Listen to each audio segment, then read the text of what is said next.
कितने यहाँ पर सालिकीन आए, कितने यहाँ पर रिंद आए, कितने यहाँ पर कजाफी आए, कितने यहाँ पर तालिबीन आए कि जिन्होंने उस शरीफ के अंदर अपने आप को संवारने की कोशिश की। हर दौर में, हर दहाई में उस शरीफ में ऐसे ऐसे नुफूस कुदसिया मौजूद रहे कि जिनके कदमों में बैठकर, जिनकी सोहबत में बैठकर बड़े बड़े गुनहगार तौबा तायब हुए, बड़े बड़े राह हिदायत के सालिकीन तालिबीन यहाँ पर आए और उन्होंने इतनी हिदायत पाई कि खुद वो चमक कर दूसरे इलाकों में चले गए और लोगों को चमकाने वाले बन गए।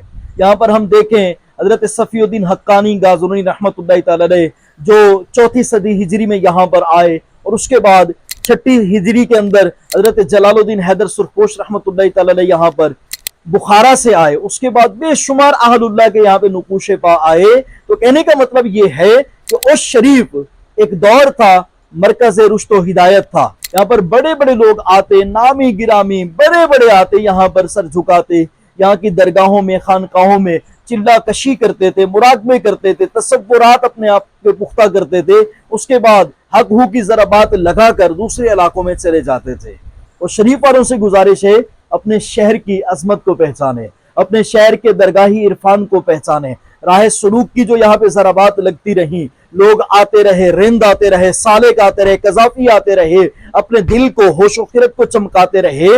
आप भी यहाँ पर जो करीबी दरगाहें हैं वहां पर जाकर अपने आप को पेश करें, वहां की रूहानियत जमा करने की कोशिश करें, वहां पे तिलावत करें, वहां पे जिक्र जली और खफी की ज़रबें लगाएं, अपने आप को चमकाएं।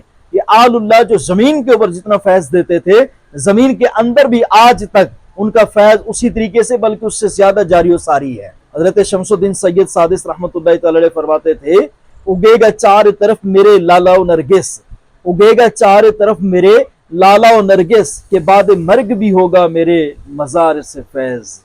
जज़ाकल्लाह।